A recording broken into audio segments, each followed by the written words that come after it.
కనుక రాని వారెవడో వారిని బ్రతకని నడిచాడు. అయితే బయలులకు ముక్కు వారిని నాశనం చేయని కాదని ఈ ప్రకారం కర్తవ్యం చేశారు. మరి ఏవో బయలులకు పండుగ నియమం సాధించదని ఆజ్ఞగా వారి సాధించింది. ఏవో ఇస్రాయేలు దేశమంతలోని వర్తమానం పంపించగా బయలుకు ముక్కు వారంలో వచ్చి రానివారు అవసరం లేదు.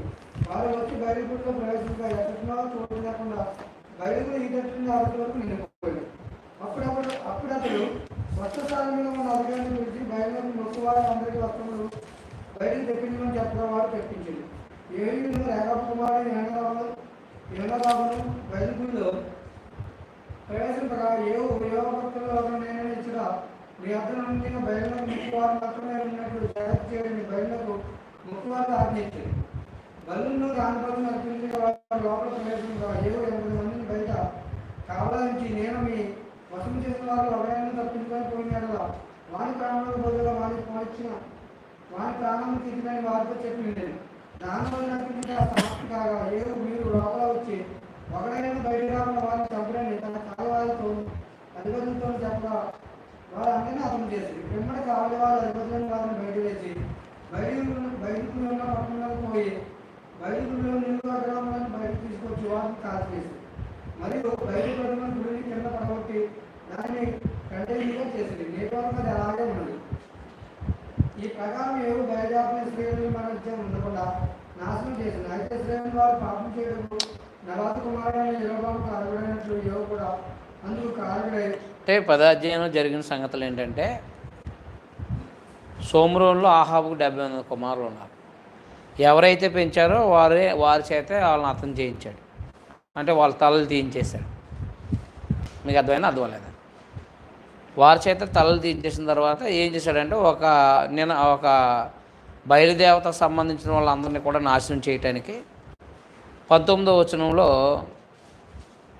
బయలుకు గొప్ప బలర్పింపబోతున్నానని రానువాడు ఎవడో వాడు బ్రతకనీయడని చెప్పేసి ఒక సాటింపేశాడు. 19వ వచనం అండర్లైన్ చేసుకోండి.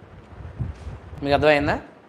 కాబట్టి నేను అంటే ఆహాబు కొద్దిగా చేసాడు భక్తి, నేను ఎక్కువ చేస్తున్నానని చెప్పేసి బయలుదేవత భక్తులందరినీ కూడా తన గుడికి బయలుదేవత సంబంధించిన గుడికి రప్పించాడు. జనం కిటకిటలు ఆడిపోయింది. అయితే యెహోవాయందు భయభక్తులు కలిగినట్టు వాళ్ళని అక్కడి నుంచి తీసేసి ఈ బయలుదేవత సంబంధం అందరిని కూడా ఏం చేశాడంటే ఆ గుడిలోకి రప్పించిన తర్వాత ఎవడో తప్పించబడుకున్నట్లు గేట్లు వేసేసి మొత్తం అందరిని కూడా చంపించేశాడు. అయితే బయలుదేవతారంతా తీసేశాడు, కానీ ఈ యెరొబెయాము చేసినట్లు ఆయన దోళ్ళకి మాత్రం నమస్కారం చేస్తూ కొనసాగించు పాపం చేస్తూనే వచ్చాడు అన్నమాట. ఎవరు? యెహూ. అందుకని ఆయన బయలుదేవత ఆరాధన చేసేసాడు, కానీ ఈ దూడల్ని ఆరాధించడం అనే కార్యక్రమాలని కొనసాగించాడు అన్నమాట. అర్థమైందా? కాబట్టి ఈ నెక్స్ట్ తర్వాత కంటిన్యూ చేయండి.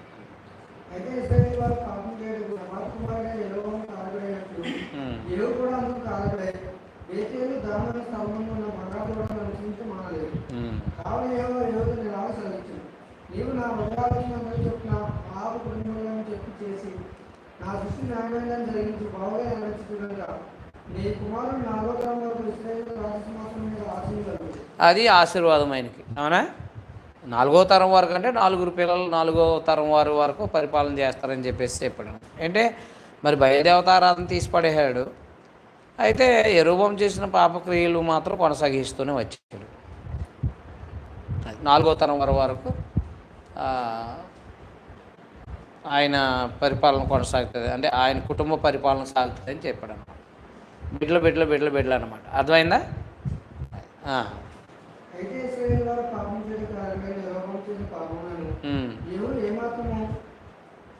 అదే దోళ్ళకి నమస్కారం చేయటం, ఈ మామూలుగా ఇశ్రాయేల్ చేసిన పాపం క్యాజువల్గా చేసే పాపం కంటిన్యూ చేస్తున్నాడు.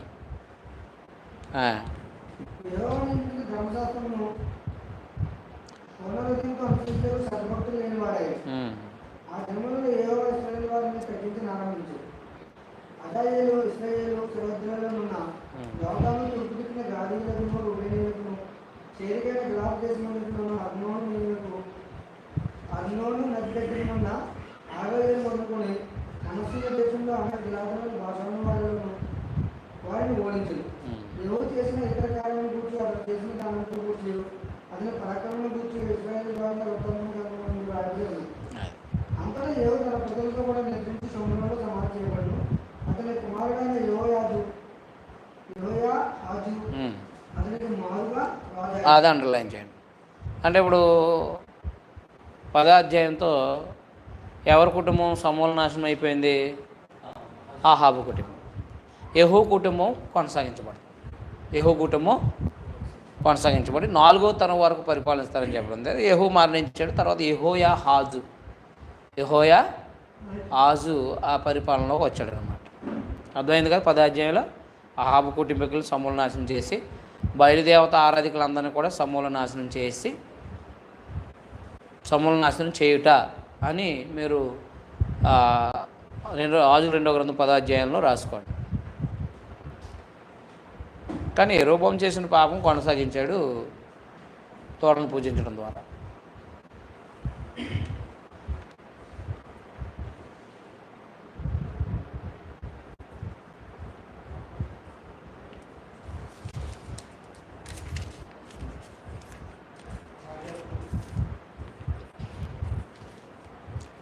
ఆహాబు కుటుంబీకుల్ని నాశనం చేయుట, బయలుదేవత భక్తులను,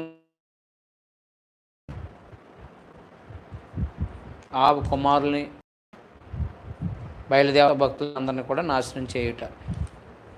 కానీ యెరోబాము అనుసరించిన పాపాలలో కొనసాగించబడ్డాడు.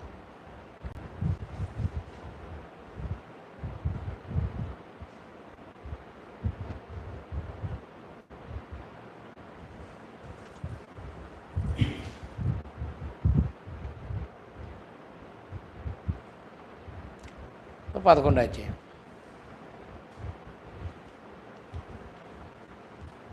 ఇప్పుడు యూదా సంబంధించిన చరిత్ర,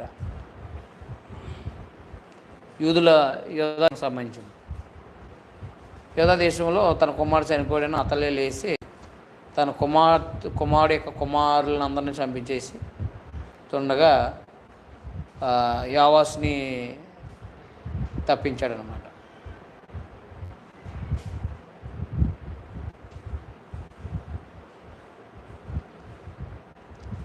పదకొండవ అధ్యాయం చదవండి ఎవరు.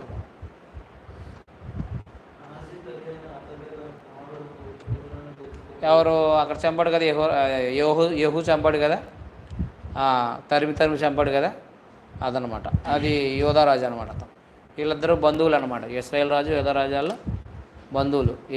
ఏమందుకున్నారు కదా, దాన్ని బట్టి బంధువులు. అయితే ఇప్పుడు చనిపోయాడని తెలుసుకున్న అహజ్య తల్లి అయిన అతల్లే తెలుసుకుని తన కుమారుడు ముదుగని తెలుసుకుని రాజకుమారులందరినీ నాశనం చేసింది.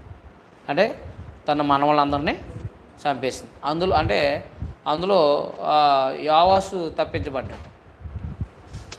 ఎందుకంటే దేవుడు దావీదుతో వాగ్దానం చేశాడు కదా, నీ సంతతి వాళ్ళు పరిపాలన చేయాలని, యేసుప్రభువు రావాలి, ఆయన సంతతి నిలబడాలి. కాబట్టి ఆయన యెహోవా మందిరంతో కూడా దాచబడ్డాడు అన్నమాట. కంటిన్యూ చేయండి.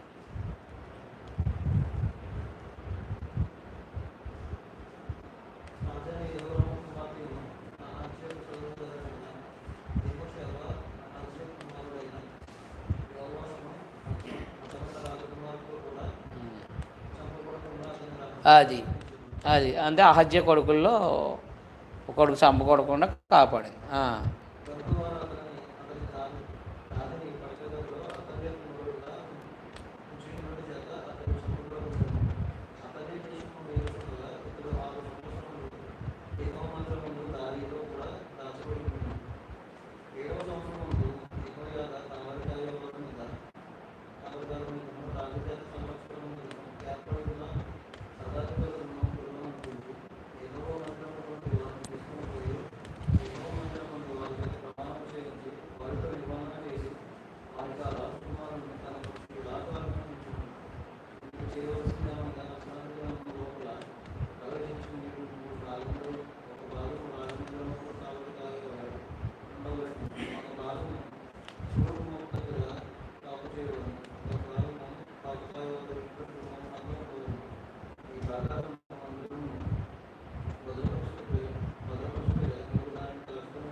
అర్థమవుతుంది కదా ఈ పరిస్థితి 11 అధ్యాయంలో.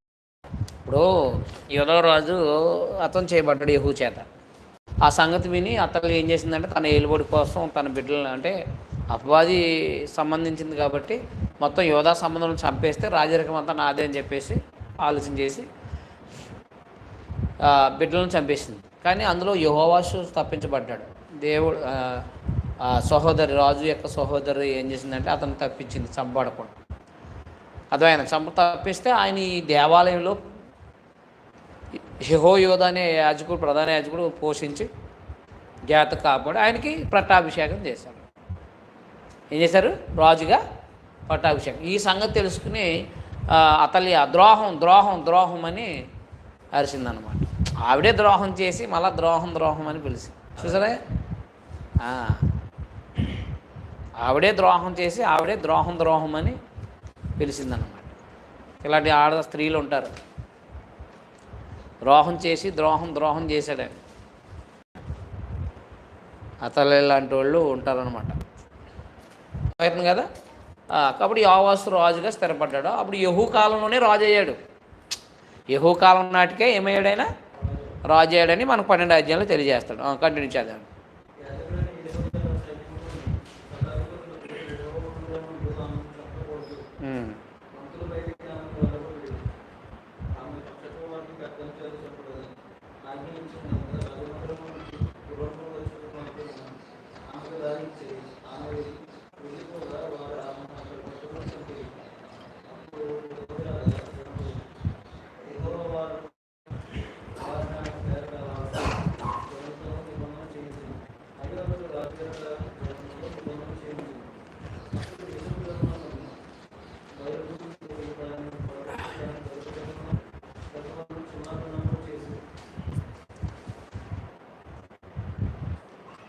కాబట్టి 11 అధ్యాయంలో రాసుకుంది. అతల్య తన కుమారుడు తన మనవల్ని చంపించడం ఒక కుమారుడు తప్పించబడి దేవాలయంలో పెరిగి రాజుగా చేయబడుట అని రాసుకోండి. లేకపోతే యెహోయోధ అనే యాజకుడు, ప్రధాన యాజకుడు అతల్య తన మనవలందరినీ చంపించుట, అందులో యోవాషు తప్పించబడి రాజు ఒకటి అని రాసుకోండి, సరిపోదు. యోవాషు తప్పించబడి యెహోయోధ చేత రాజు ఒకట.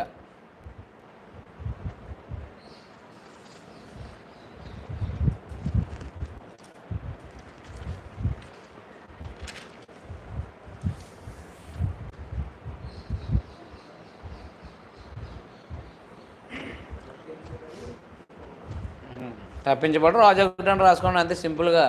మీరు అవగాహన అయిపోవచ్చు, సింపుల్గా రాసేసుకోవాలి. మీరు చదువుతూ ఉండి అవగాహన చేసుకోవాలి. అవగాహన చేసుకుంటే విషయం ఏంటో నేను చెప్తున్నాను కాబట్టి అది మీకు అర్థమయ్యేలా రాసుకోవాలి. 12 అధ్యాయం.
పన్నెండో అధ్యాయంలో విషయం అర్థమైంది కదా.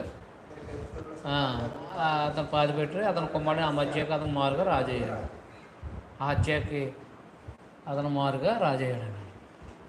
ఏం జరిగింది అంటే 12వ అధ్యాయంలో యేహూ ఏలుబడిలో యోవాషు కూడా పరిపాలన చేశాడు.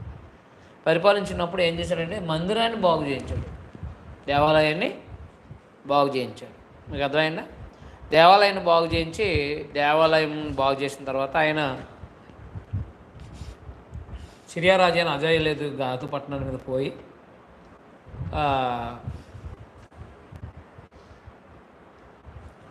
వాళ్ళని జయించి యెరూషలేము వచ్చి తిరిగి వస్తుండగా యోవాషు చేసిన ఇతర కాదు అతను చేసిన దాని గురించి యథార్థంగా రాయబడింది. అతని సేవకులు లేచి కుట్ర చేసి అతను చంపేస్తారు. ఇంతగా ఎవరు చంపేశారు? అతని సేవకులే లేచి అతను చంపేశారు. ఎవరిని? యోధారాజు అయిన యోవాషు. అది 12వ అధ్యాయం. యోవాషు పరిపాలన, దేవాలయాన్ని బాగు చేయించడం, అతను మరణం అని రాసుకోండి. సింపుల్గా అర్థమైపోద్దా పుస్తకం ఆ వచనం. రవి నిజం చదువు. వేసి ఉండటం వల్ల ఇదొక నష్టం. ఫ్యాన్ లాపే 23వ సంవత్సరం ముందు యేహూ కుమారుడైన యెహోయాహాజు షోమ్రోనులో ఇశ్రాయేలును ఏలనారంభించి 15 సంవత్సరాలు ఏలాడు. ఇతడు ఇశ్రాయేలు వారు పాపం చేయడం కారణంగా నెబాతు కుమారుడైన యరొబాము పాపంలోని వివేకు అనుసరించుతూ యెహోవా దృష్టికి తిరగడం జరిగింది. యెహోయాజు కూడా అంటే ఎవరి కొడుకు? యెహూ కొడుకు. యెహూ అర్థమైనా చరిత్ర మీకు అలా మైండ్లో ఉన్న యెహూ కొడుకు. యెహూ కుమారుడు యెహోయాజు షోమ్రోనులో ఇశ్రాయేలు పరిపాలిస్తున్నప్పుడు యోవాషు పరిపాలనలో యెహోయాజు కూడా పరిపాలించాడు అన్నమాట.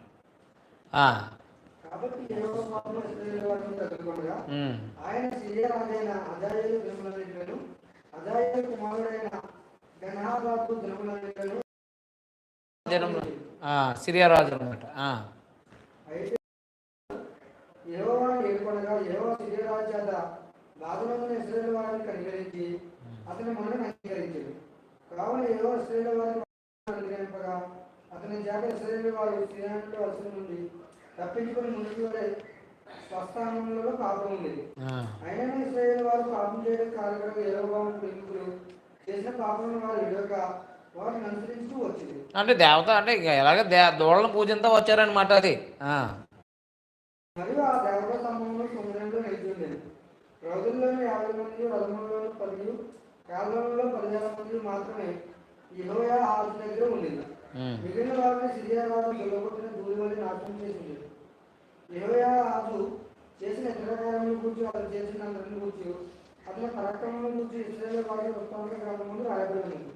యెహోయాహాజు తన పుత్రులతో కూడా నిద్రించి షోమ్రోనులో పాల్గొనబడింది. అతని కుమారుడైన యెహోయాషు అతనికి మారుగా రాజయ్యాడు. యూదా రాజైన యోవాషు ఏలుబడిలో 35వ సంవత్సరం ముందు యెహోయాహాజు కుమారుడైన యెహోయాషు షోమ్రోనులో ఇశ్రాయేలును ఏలనారంభించి నెక్స్ట్ చూడండి. యెహోయాషు తర్వాత యెహోయాషు 14 సంవత్సరములు ఏలాడు. ఇతడును ఇశ్రాయేలు వారు పాపం చేయడం కారణంగా నెబాతు కుమారుడైన యెరొబాము చేసిన పాపములను విడుగా వారిని అనుసరించుతూ యెహోవా దృష్టికి తిరగడం జరిగించాడు. యెహోయాషు చేసిన ఇతర కార్యములను గురించి అతను చేసిన దాన్ని అందరి గురించి యూదా రాజైన అమజ్యాతో యుద్ధం చేయనప్పుడు అతడు కనబడిన పరాక్రమం గురించి ఇశ్రాయేలు రాజుల వృత్తాంత గ్రంథములో రాయబడింది. యెహోయాషు తన పుత్రులతో కూడా నిద్రించిన తర్వాత యెరొబాము అతని సింహాసనం మీద ఆసీనుడయ్యాడు. యెహోయాషు షోమ్రోనులో ఇశ్రాయేలు రాజుల సమాధులు పాతి పెట్టబడింది. అంతలో ఎలీషా మరణకరమైన రోగం చేత పీడితుడై ఉండగా ఇశ్రాయేలు రాజైన యెహోయాషు అతని వద్దకు వచ్చి అతను చూసి కన్నీరు విడుస్తూ నా తండ్రి ఇశ్రాయేలు వారికి రథములను రోజులను నీవే అని ఏడ్చింది. అందుకు ఎలీషా నీవు వింటిన బాణములను తీసుకోమని అతనితో చెప్పగా అతడు ఇంటిని బాణములను తీసుకోలేదు. నీ చెయ్యి ఇంటి మీద ఉంచుకోండి అతడు ఇశ్రాయేలు రాజు చెప్పగా అతను తన చెయ్యి ఇంటి మీద ఉంచినప్పుడు ఎలీషా తన చేతులను రాజు చేతుల మీద వేసి తూర్పు వైపు నదికి నిప్పుకొని చెప్పగలరు చెప్పాడు. అప్పుడు ఎలీషా బాణం చెప్పగలరు బాణం వేసింది. అతను ఇది 7వ రక్షణ బాణం, సిరియా చేతులను రక్షించి బాణం. సిరియా మీద నాశనం ఉన్నట్టు నీవు ఆ పేరులో వారిని అర్థం చేయడం చెప్పి బాణాన్ని పట్టుకోవడం రాజులో పట్టుకోని అంతటా అతను ఇశ్రాయేలు రాజుతో జ్ఞానం పట్టుకున్నప్పుడు అతను ముమ్మారు కొట్టి మానేడు. అందు నిమిత్తం దేవదేవుడు అతని మీద కోపించి నీవు 5 మార్లైన 6 మార్లైన కొట్టిన ఎడల సిరియా మీద రాజుల వరకు నీవు వారిని అర్థం చేసింది. అయితే ఇప్పుడు ముమ్మారు మాత్రమే సిరియా మీద ఓడించడం చెప్పాడు. 3 సార్లు మాత్రమే రాజును ఓడేద్దాం అన్నాడు. బాణం వేయమన్నట్టుగా ఎత్తే కాదు కదా. మనుషుల యొక్క ఆలోచనల విధాలు వేరు వేరు ఉంటాయి. సిరియన్లకి ఎక్కువగా వీళ్ళకి యుద్ధాలు జరిగి ఇశ్రాయేల్ 10 గోత్రాలు. కాబట్టి ఈయన ఎలీషా ప్రవక్త నాయన చేతుల మీద వేసి తూర్పు వైపున కిటికీని కోడ చెప్పమని చెప్పాడు. అలా 3 సార్లు వేసాడు. నువ్వు 3 సార్లు రక్షణ పొందామని చెప్పేసాడు. తర్వాత ఎలీషా మృతి పొందగా వారిని సమాధిలో ఉంచింది. ఒక సంవత్సరం గడిచిన తర్వాత మోయాబు సైన్యం దేశంలోకి వచ్చినప్పుడు కొందరు ఒక శవను పాతగట్టించి సైన్యంలోకి భయపడి ఆ శవమును ఎలీషా యొక్క సమాధిలో ఉంచగా దింపిన ఆ శవము ఎలీషా సైన్యంలోకి తగిలినప్పుడు ఆ కిటికీ తగిలి పాలు మూడు నిలిచింది. యెహోవా ఆజు దినములనియు సిరియా రాజైన హజాయేలు ఇశ్రాయేలు వారిని బాధపెట్టారు. కానీ యెహోవా వారి మీద జాలిపడి వారిని దయించి అబ్రహాము ఇస్సాకు యాకోబులతో తాను చేసిన నిబంధనను బట్టి వారి రక్షణ నిలిపి వారిని నాశనం చేయడం వల్ల ఎప్పటికీ తన సముఖంలో నుండి వారిని వెలగొట్టలేదు. సిరియా రాజైన హజాయేలు మరణం కాగా అతని కుమారుడైన బెన్హదదు అతనికి మారుగా రాజైన.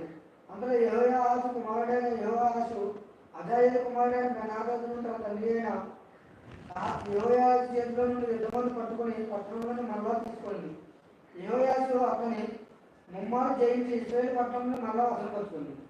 కాబట్టి యెహోయాహాజు పరిపాలనలో సిరియన్లను ఓడించుట, ఎలీషా మరణం,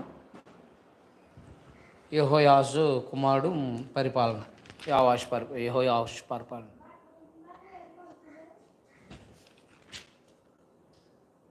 అర్థమైందా? యెహోయాహాజు పరిపాలన సిరియన్లను ఓడించుట, ఎలీషా మరణం,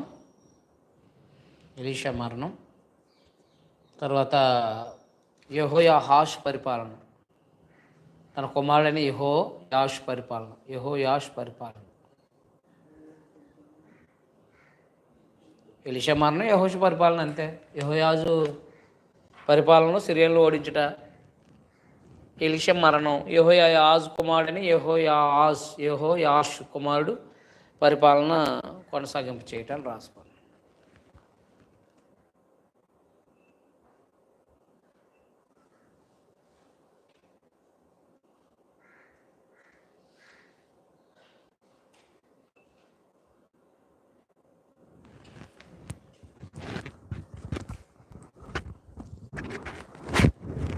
కదా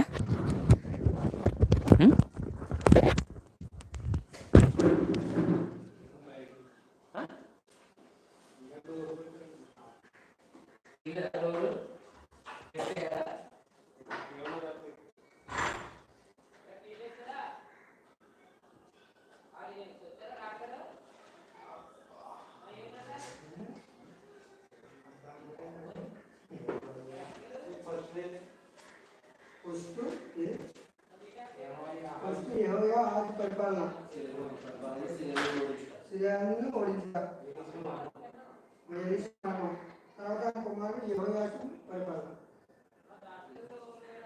యెహోయాషు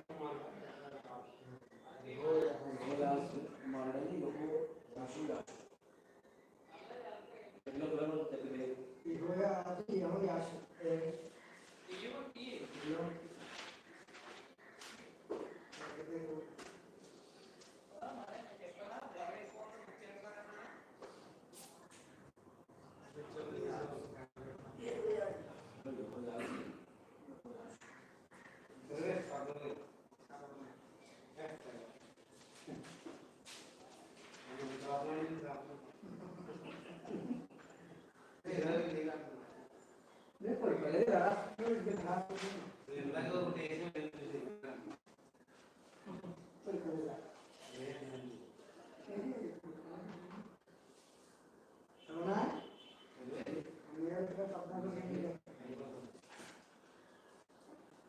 ఇశ్రాయేలు రాజును యెహోయాషు కుమారుడునైన యెహోయాషు 22వ సంవత్సరమున యోధరాజును యోవాషు కుమారుడైన అమజ్యా రాజాయను.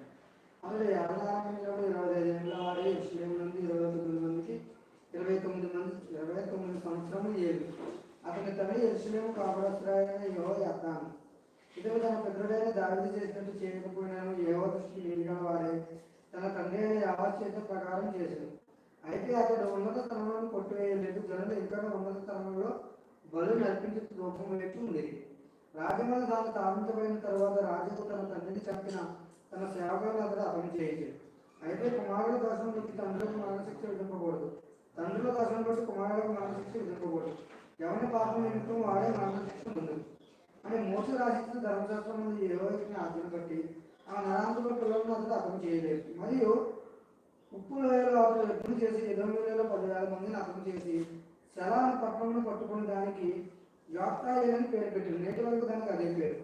అంతా అమజ్యా ఇశ్రాయేలు రాజైన యెహోకు పుట్టిన యెహోయాషు కుమారుడైన యెహోయాషు వద్దకు దూతలను పంపి మనం ఒకరిని దర్శించినట్లు నన్ను కళ్యాణం వర్తమానం చేయగా ఇశ్రాయేలు రాజైన యెహోయాషు యూదా రాజైన అమజ్యాకు ఇలా వర్తమానం పంపాడు. లెబనోనులో ఉన్న మున్నది చూడబడి నీ కుమార్తెను నా కుమారుని చెప్పినది. లెబనోనులో ఉన్న దేవదాలక్ష్మికి వర్తమానం పంపగా లెబనోనులో ఉన్న దుష్టమృగం వచ్చి ఆ ముళ్ళ చెట్టును తొక్కివేసింది. నీవు ఎదోమీయులను అతడు చేసినందున నీ హృదయం మంది నీవు అతిశయపడుతున్నావు. సరే, ఇప్పుడు నీ నగరమందు నుండి నీవుండి నీకున్న ఘనతను బట్టి నువ్వు అతిశయపడును.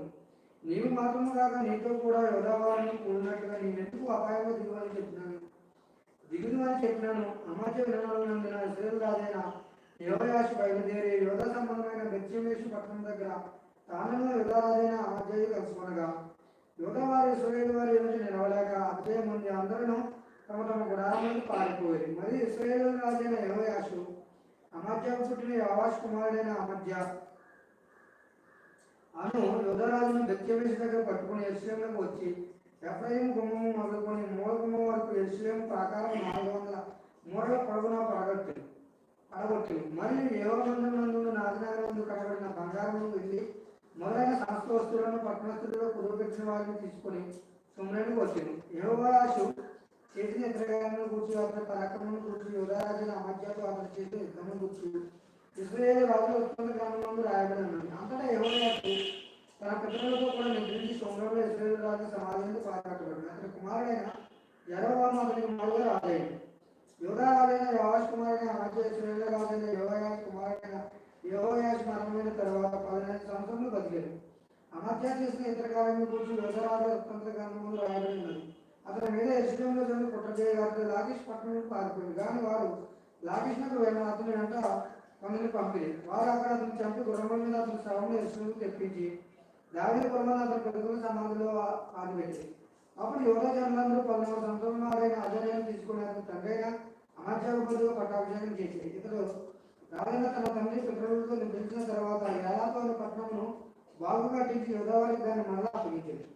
యూదా రాజును యోవాషు కుమారుడైన అమజ్యా 15వ సంవత్సరమందు ఇశ్రాయేలు రాజైన యెహోయాషు కుమారుడైన యరొబాము సుమ్రేని ఆజ్ఞాపించి 41 సంవత్సరములు ఏలింది. ఇతడు ఇశ్రాయేలు వారు పాపం చేయు నివాస కుమారుడైన యరొబాము చేసిన పాపములను విడుదల ఆశ్రయించి యెహోవా దృష్టికి తెగడం జరిగింది.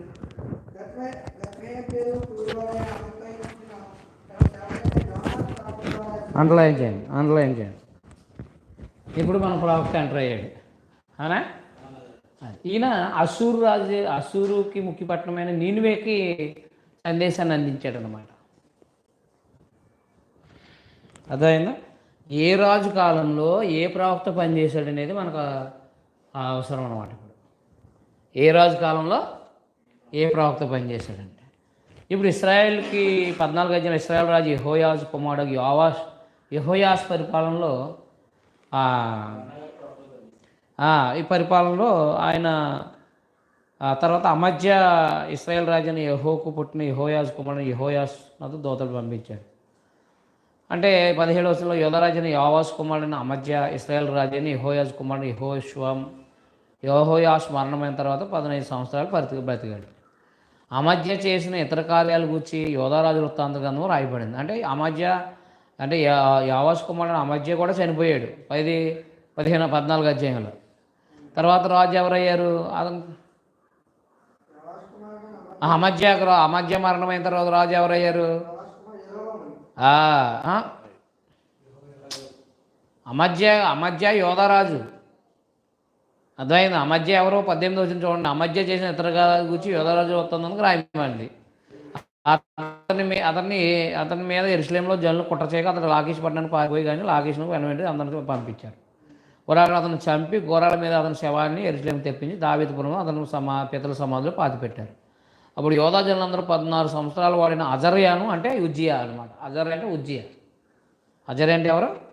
ఉజ్జియాను తీసుకుని అతనికి అమధ్యాకు బదులుగా పట్టాభిషేకం చేశారు. ఇతడు రాజైన తన తండ్రి తన పితరులతో నిద్రించిన తర్వాత ఏలాతోను పట్టణానికి బాగుగా కట్టించి యోధావారికి అతన్ని మరలా అప్పగించేది. యోధారాజును యావాస్ కుమారుడైన అమధ్య ఏలుబడిలో 15 సంవత్సరం ముందు ఇశ్రాయేల్ రాజుని యెహోయాస్ కుమారుడు యెరోబాము 2 ఈయన 2 అని రాసుకోండి అక్కడ.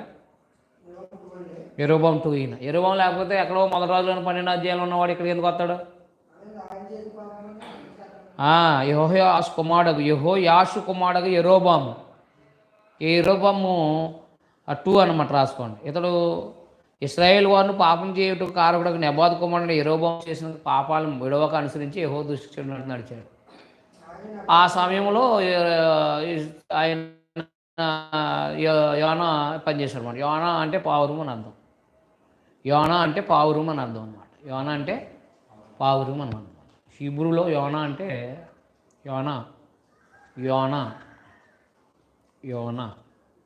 పావురం అని అర్థం.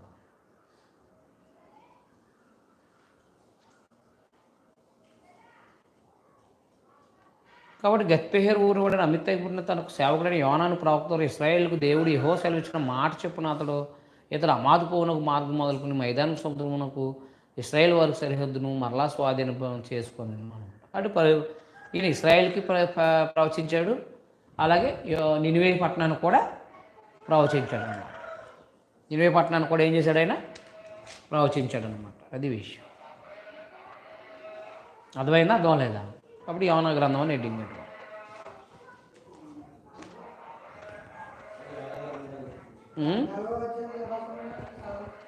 పద్నాలుగో అధ్యాయంలో ఇశ్రాయేల్ రాజు అయిన అమధ్యాను, అలాగే యెహోయాషు కుమారుడైన యెరోబాము పరిపాలన 2 పరిపాలన రాసుకోండి.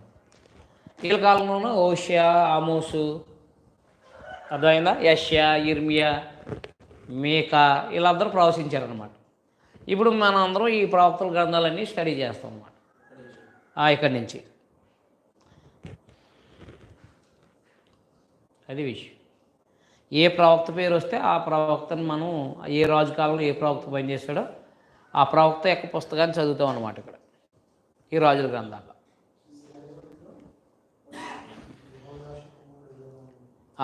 యెహోయాషు కుమారుడు యెరోబాము అనమాట. మొదటి రాజుల గ్రంథం 12 అధ్యాయంలో ఉన్న యెరోబాము ఏమో ఇశ్రాయేల్కి మొట్టమొదటి రాజు అయిన. ఈయనేమో యెహోయాషు కుమారుడు. కంటిన్యూ చేస్తూ ఇతను కూడా కొనసాగించాడు అనమాట. యెరోబాము 2 కూడా ఉంచాడు. మీకు ఓషియా గ్రంథానికి రండి ఒకసారి. ఓషియా గ్రంథం మొదటి అధ్యాయంలో ఎవరెవరో చెప్పాడు. ఓషియా గ్రంథానికి రండి ఒకసారి.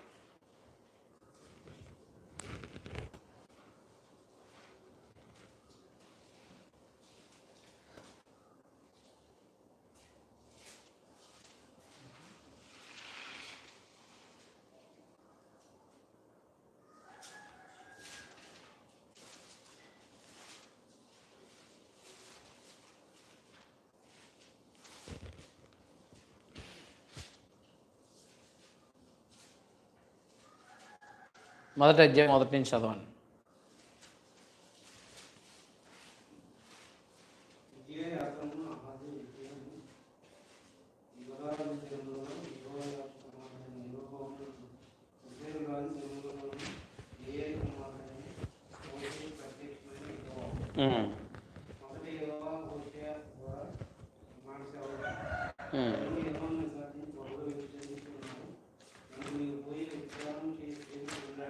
ఏ రాజుల కాలంలో అన్నాడు అక్కడ?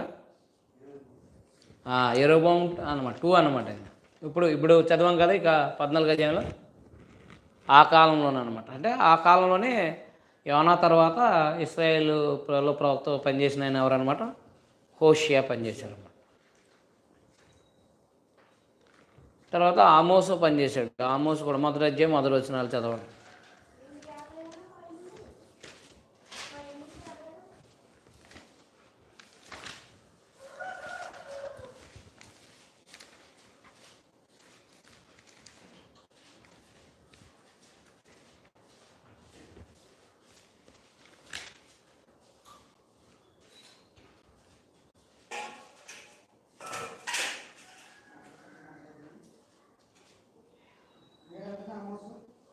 మొదటి అధ్యాయం మొదటి వచనాలే.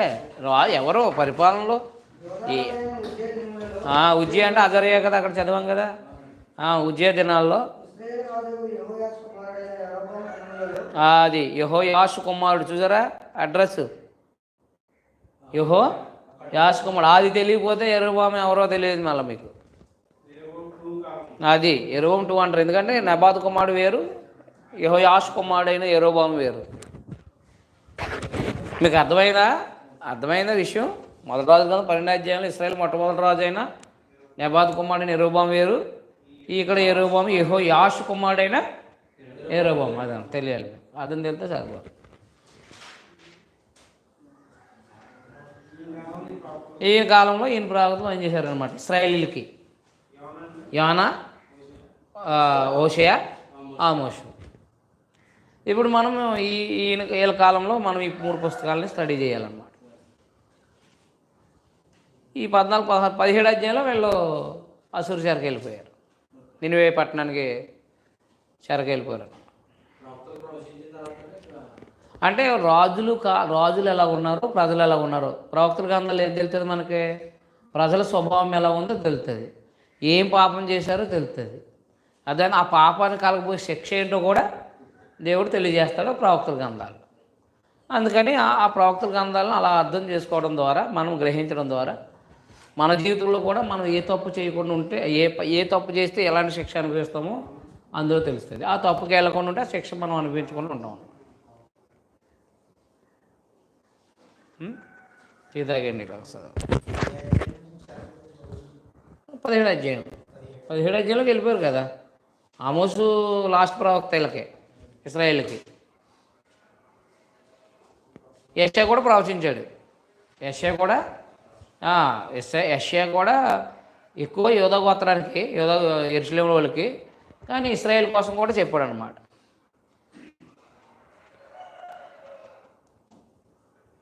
ఇర్మియా కాలానికి ముందే వెళ్ళిపోయారు, ఇర్మియాకి ముందే వెళ్ళిపోయారు. మీకా కూడా ఇశ్రాయేల్ కోసం చెప్పాడు, యూదుల కోసం, ఇశ్రాయేల్ కోసం కూడా చెప్పాడు. అంతే 17వ అధ్యాయంలోపు ఈ ప్రవక్తలు పనిచేశారన్నమాట. యోనా, హోషేయ, ఆమోస్. అంతే. యెషయా యోధా దేశంలోనేమో యెషయా, మేకా. ఇది యోధా దేశంలో వాళ్ళకి ప్రవచించిన వీళ్ళ కోసం కూడా చెప్పాడు. వీళ్ళ కోసం, ఇశ్రాయేల్ కోసం కూడా తెలియజేశాడు.